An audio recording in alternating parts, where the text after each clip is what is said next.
Cool, and we can record this. Yes, I just started it. Awesome. Well, hey everyone, welcome to the first Zephyr Developer Summit. We're super excited to be here. My name is Jonathan, and I'm joined by Alvaro, my colleague. If you can see him in the video recording, Alvaro, say hi. Hey everyone. And we are from Golioth, and we're super excited about Zephyr, and we want to give a talk about how we use Zephyr for our platform, and hopefully inspire you and answer any questions you might have about connecting your devices to the cloud using Zephyr. So with that, let's get with it. Next slide, please. So got a lot of stuff I want to cover in 30 minutes, so I'll get right into the agenda. First, just lay the groundwork of what is Golioth. When we chose to use Zephyr, what we were looking for in an operating system, all the features we love about Zephyr, and then get into how we use Zephyr with Golioth. And this is where you'll see demos and code and a lot of the fun stuff. And wrapping it up, just talking about the future and what we're excited for when it comes to the roadmap for Zephyr, and maybe a little bit about how you can try out what we talk about today. Yeah, let's get right into it. So we are building an IoT cloud platform, and I don't want to belabor the point too much, but just to give you a context of why we chose Zephyr, it helps understand what we're building. We consider ourselves an IoT cloud platform built specifically for hardware developers, and hardware teams. And what's really important to us is things like having the broadest support possible for devices. So any device you want to build, you need specific devices. We want to make sure we can do that. We also want to be able to connect any type of device for the right types of connectivity for your application and your use case. We need to be able to do device management and have a cloud that can manage devices at scale, as well as what we call turnkey services, which we'll actually demonstrate later on today. And oh, by the way, we're multi-cloud. So our cloud, your cloud, pretty much anywhere. That's Golioth in a nutshell. But part of our product is building SDKs that work deeply and directly with different operating systems. And to kick things off, we want to pick one operating system, an RTOS, that would allow us to build the very first version of Golioth. So we had a bunch of requirements. Next slide. Next slide, please. When we were evaluating an RTOS, oh, thank you. There are a bunch of things that were really important to us. First and foremost, we're in the IoT space, so having first-class networking was critical. Not just a library that we bolt on, but really part of the operating system itself. And along with that comes IoT protocols. We use IoT protocols for a whole bunch of device and data level functionality. And we also didn't want libraries that we would pull in and try to make it work with a third-party IP stack. And security is another big topic for IoT generally, but we want to make sure that we not just had secure, let's say secure communication, but really bleeding edge forms of security so we can take advantage of those in different useful ways. Firmware updates, and that's more than just a bootloader, that's more than just a file system, it's a whole software lifecycle management, and that is really hard to do well, and it needs to be part of the operating system. And last is, from a functional perspective, we talked about those broad device support. We needed more than just a HAL, but really vendor-contributed abstractions and drivers, and something that we didn't have to worry about the hardware layer and let the operating system figure it out. Last year, we can't pass over as well. We want an operating system that had a permissive license, so it wouldn't become an impediment from adopting Golioth. And I begrudgingly put community at the bottom of this list because really it's the top. There are lots of different operating systems to choose from. Some of them have different types of communities. We really wanted one where we could not just be part of a community, but also have one we can contribute and grow the grow the whole ecosystem together. And spoiler alert, we found all those things within Zephyr, and actually a whole bunch of other stuff we found in Zephyr. So next slide, please. Because there are a ton of features that we love about Zephyr as well, going a couple levels deeper. And here's just a eye chart of some of the things we're using today or plan on using in the future.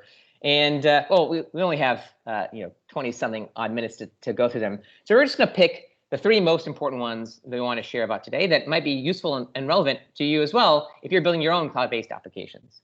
And they are protocols, subsystems, and overall portability within Zephyr. So starting with protocols, next slide. This is a overly generalized view of Zephyr's networking stack with device drivers at the bottom, the socket and management layer under, above that, and then all the protocols. And the dotted line is everything that comes out of the box from Zephyr. And we, as a application developer, SDK developer, don't have to worry about any of those pieces. And so it allows us to focus on the network applications on top. Generally a nice thing to do. We could have built this ourselves. It would have taken us a ton of time, ton of testing, and actually be really hard to do. But it also means that as we build different network applications and what we call device services, we can build those on top of the protocols. So we can do a way to collect sensor data over CoAP, but also over MQTT with a consistent and sort of modular design. So we don't have to do a service-specific implementation. And this is a superpower, I'd say, of Zephyr in particular when it comes to IoT protocols. The next thing, the next feature I want to highlight, next slide, is all the different subsystems. And they may be called modules, they may be called subsystems, but these are components that are built into Zephyr. They go beyond just the low-level primitives of an operating system, like a HAL or threads, but actual libraries that make it easier to build your applications or functionality that you would have otherwise had to write yourself. And we kind of look at these as foundational components for Golioth, because we don't have to worry about, let's say, building a logging subsystem. But more importantly, and one of the unique aspects of Zephyr is that they're actually APIs on top of it. So if, for example, we wanted to create a service in the cloud to collect logs, it's really easy for us to just bolt on a custom backend and send logs to our backend. And that's true for all these different subsystems. And as Zephyr adds more subsystems, we will look to see how we can take the advantage of them and integrate into our SDK, as well as our application developers who want to use Golioth plus Zephyr. And I guess the last area that I mentioned was the portability. And that's not about just hardware abstraction. Well, it's certainly a feature of Zephyr. It's actually about the portability of the networking layer. Because the abstraction, the blocks I showed earlier, means that we can go between different vendors. So the same Wi-Fi stack works on one chipset versus another, but actually you can switch between connectivities. So we go from, let's say, Wi-Fi to cellular with little to no effort on our end. Just our network application code kind of just works, which is amazing. Or going from one chipset vendor to another chipset vendor, it just kind of works. And actually, we're not going to have time to show it today, but we just tried Bluetooth with 6LoWPAN, and again, Golioth just worked, which was amazing, and a testament to the portability and the architecture of Zephyr's networking stack. And next slide, there are tons of things we can talk about at a high level, but we really want to show you how Zephyr and Golioth are being used together, and with examples. So I'll hand over to Alvaro, who will show you the code and take it from here. Hey everyone, I'm putting my image here because I'm really gonna show some words working here. So let's go through it. So the first part that Jonathan mentioned was the protocol part. And right now on our platform, we are supporting the CoAP protocol. And we choose that because it's a low overhead and low bandwidth protocol. It also has a really lightweight security model with DTLS. And this is just the basic part, like having security and having low bandwidth. But there's also like support for more advanced features like bidirectional communication with observations. So you can do like CoAP observations to have that. So it's not just about sending data to the cloud. It's also about getting data from the cloud to the device. So you can do that with CoAP observations. CoAP also have support for large data transfer with blockwise transfer. So if you need to do, for example, over-the-air updates, or maybe send like a machine learning model to your device, CoAP also supports that. And also that protocol makes a lot of sense so on LP1 use cases, like maybe you're gonna be building a cellular based device that is gonna use like NB-IoT, Cat-M1, or maybe even satellite. And the cool thing about all of those features on CoAP is that they are all supported out of the box with Zephyr. So that was a no-brainer for us for choosing Zephyr, and also for choosing one of our first protocols. And on top of that, as Jonathan was mentioning, we got the protocols and then we built device services on top of that. So for example, here I have some of the internals of how this works on our platform. So we have a thin layer that we're calling the Golioth device SDK, which is our SDK for the firmware side that like makes the bridge between our platform and your firmware code.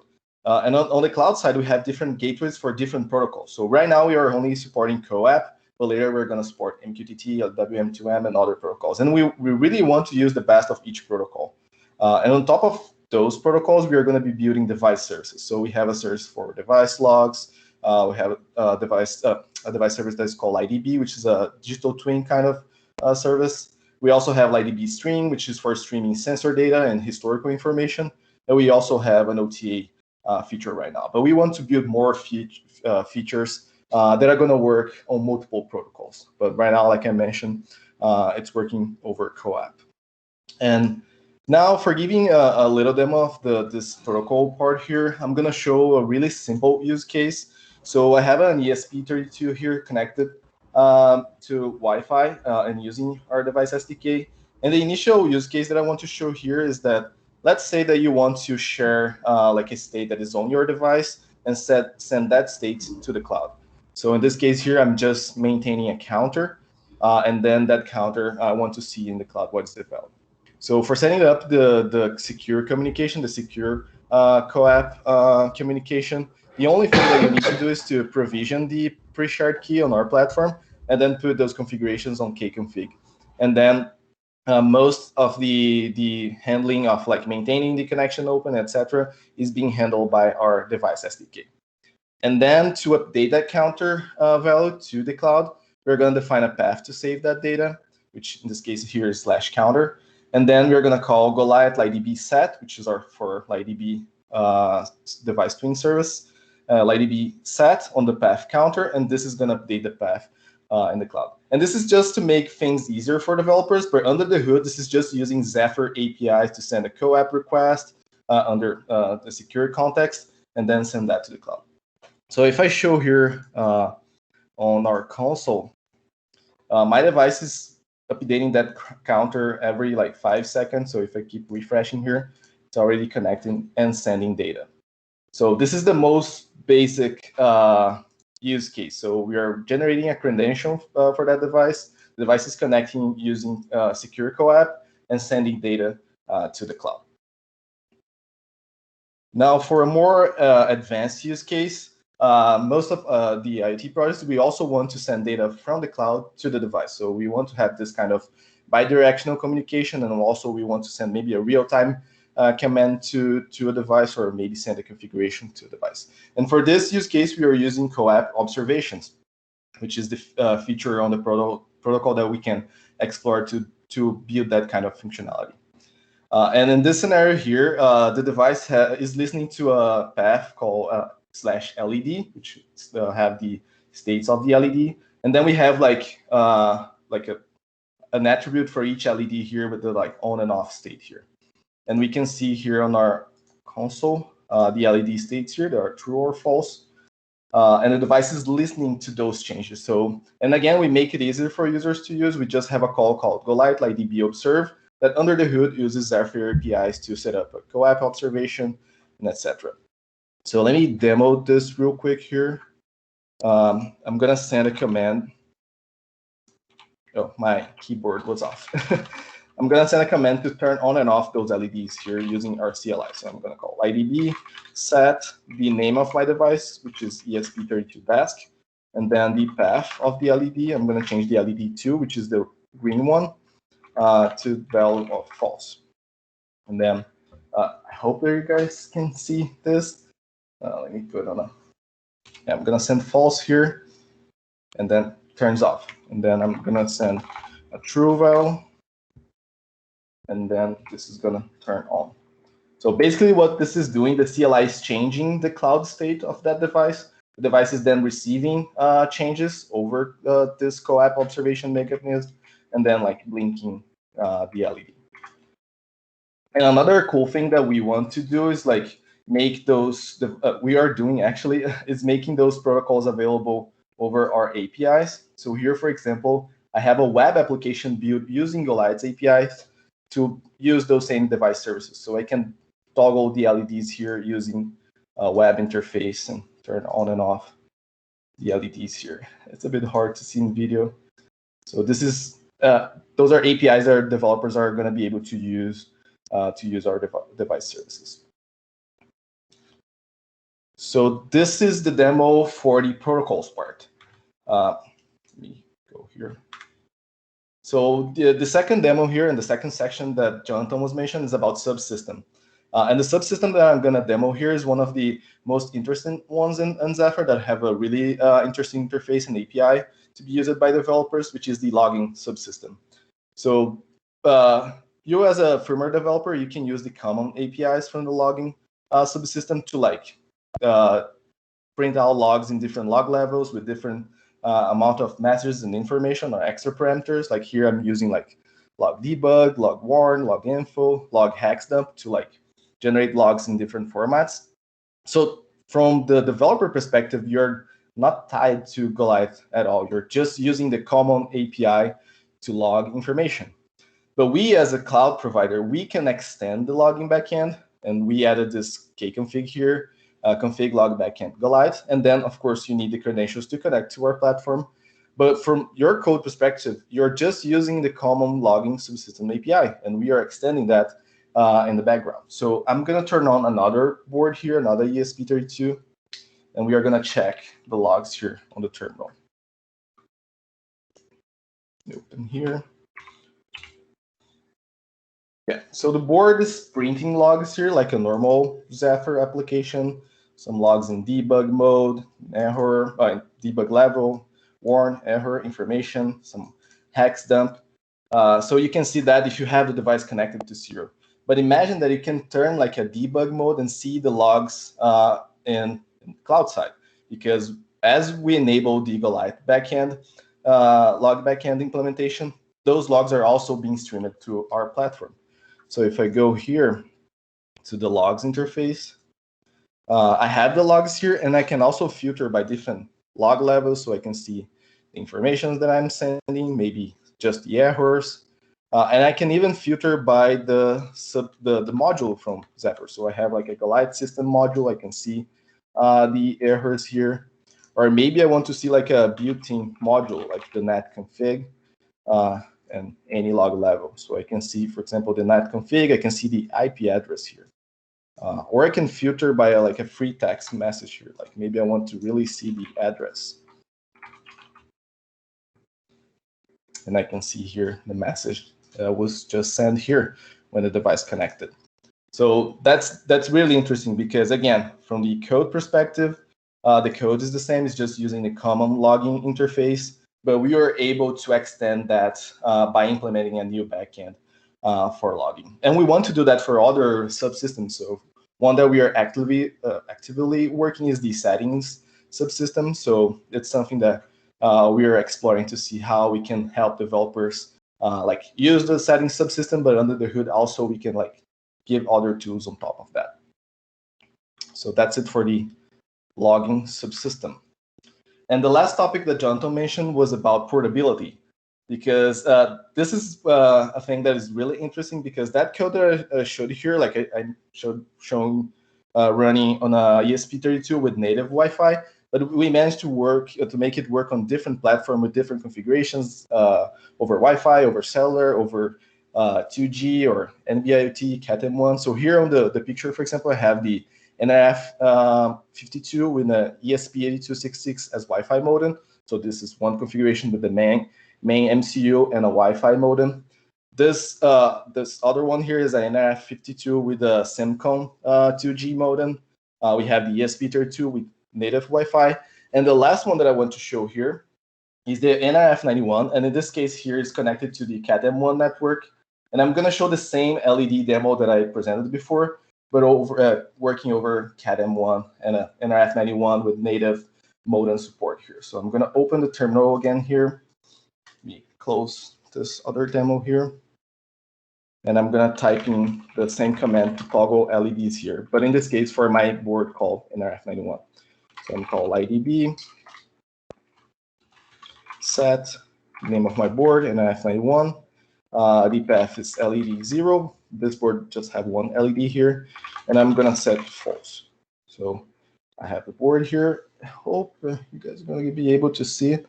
But if I send the command, it turns off. So there's a blue LED here. And I can send the value to turn on. It turns on. So it can toggle on and off here.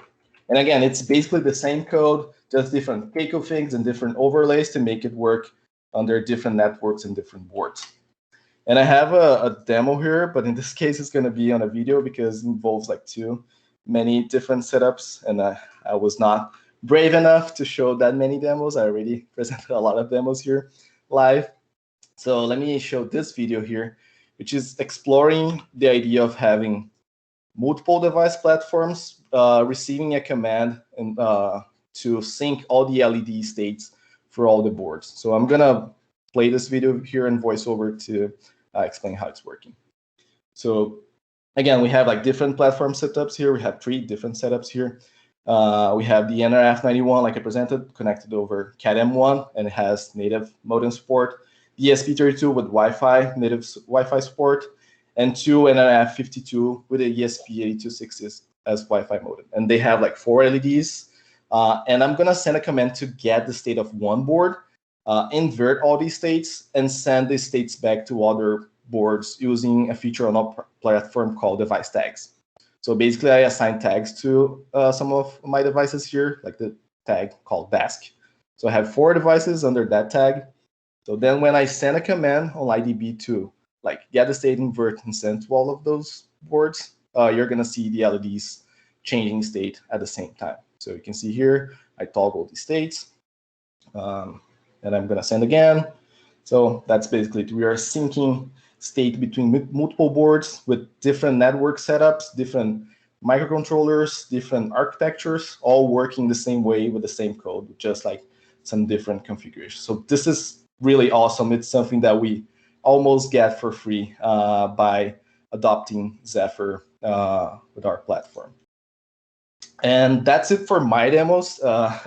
And it all worked, which is good. So the gods of demos were with me. And now I'm going to go back to Jonathan to show what we are looking forward to be working like with Zephyr and things for the future. Back to you, Jonathan. Awesome, Alvaro. Yes, thank you, demo gods. There's a bunch of stuff that we are excited about when it comes to Zephyr, but again, the numbers of 3. When it comes to protocols, there's exciting developments within the community of adding new protocols to Zephyr in the same abstracted way so that we can take advantage of all the device drivers and socket interfaces like LoRaWAN and OPC-UA are under active development. We're also excited about enhancements to current protocols. Like we use CoAP and a bunch of the features built in, but there's a bunch of other features that are in the specification that we plan to use and also contribute. We've been actively upstreaming anything we can as we develop Golioth. In addition to that, network and modem support, that's sort of key to everything we do, and it's amazing to see the folks who are working on it. Definitely excited to see more people to maintain by a small number of folks, but they're working on standardization for modem interfaces to make it easier for vendors to add their own board-specific implementations and just scale the number of modems supported.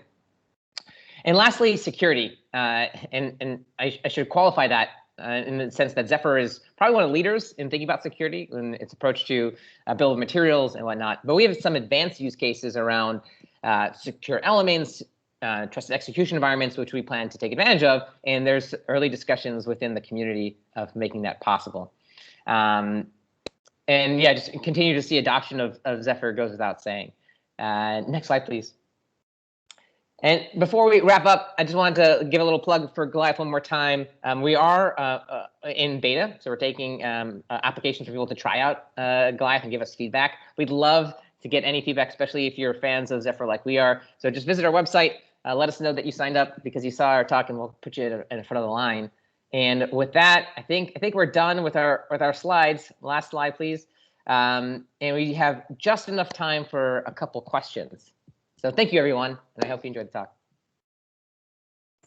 So Jonathan, there was actually, thank you for your talk, and congratulations on the demo gods looking down well on you guys. There was a question that came in on the chat from Deep. They said, what is a good protocol selection for some streaming data, like from a GPS logger? Yeah, that's a good question. And like most engineering answers, it depends. It's good to have a definition of the type of data. So the shape of data really matters, but really you're going to choose a protocol that matches other constraints around the device, your product, and probably the form of connectivity. So for example, if you're in the middle of a field, you're probably going to need something like cellular or LoRaWAN. You're probably battery powered. So there are different ways to send that sort of streaming sensor data, but you have to make those choices. Like we didn't show off CoAP and our use case for LightDB Stream, but we're able to stream sensor data. That's a good compromise in terms of bandwidth and battery, but you're not going to be able to stream, let's say, tons of real-time information. It's just the nature of that use case. But if you are, let's say, on a car that has a 4G or maybe 5G connection one day, and you're not bandwidth constrained, you are not power constrained, well then you can even use HTTP. That wouldn't be such a bad choice if that's easy for you. So it will really depend on some of those constraints, and you can do that analysis based off your application. Do you use, I see another question just came in. Do you use any extensions from chip vendors or pure vanilla Zephyr? Alvaro, do you want to take that one? Yeah, I can explain that. For most of the platforms, we are using vanilla Zephyr, but especially for the NRF91, because of the modem support is not like built into vanilla Zephyr. For that particular scenario, we had to use the Nordic Zephyr flavor, if that's the word. But we can add our device SDK to both Zephyr flavors. So yeah, it works on both of them. But most of the time we are using vanilla Zephyr for the pure NRF52 with ESP32 as Wi-Fi modem. The ESP32 one that I was showing here, like most of the demos were using pure Zephyr. Yeah, and I'll add, we prefer things that are upstream. So we've actually made some patches and fixes along the way, or just provided that feedback to different vendors, and they've been able to upstream. So we hope we can always rely on vanilla whenever possible. Is Golioth only for logging, data sending, debugging commands, or will be customer-facing web as well? Good question. Definitely, we consider ourselves the infrastructure part of IoT. But part of what Alvaro showed you with the web demo is we have a REST API. And so we will have a little bit more functionality in terms of customer facing, but a lot of that will be up to you and how you want to build your customer facing application. And we just hope we make it as easy as possible to do that. How do you make sure that data comes to your server? For example, Cat M1 case, do you rely on Zephyr drivers working correctly? For example, if network does not support CoAP. Also, good question. And the CoAP implementation itself is we're getting a bunch of questions. It is orthogonal to, let's say, the connectivity. Part of it is, in general, we do all of our development in simulation. We actually are big users of QEMU and generic interfaces. So the Golioth layer that sits on top of CoAP is actually independent of the network. And so we're doing testing in sort of a vacuum when it comes to the network itself. And today we have some limited capabilities into understanding the network connection and reliability that's on the Zephyr side. The handful of folks who are maintaining the network management layer have been adding more tools, make it easier to develop, but also for application. But I would say that's probably one area of future development for Zephyr, just the insights in the reliability of the network. So unfortunately, we're out of time, and I need to switch over to host the next call. But if you guys want to keep the conversation going, there are Slack channels set up for the Developer Summit. So if you want to head over there, feel free. Thanks, everyone, for attending, and enjoy the rest of your day. Take care. Thanks, everyone. Thanks, everyone. Bye. Great presentation, guys. Thank you.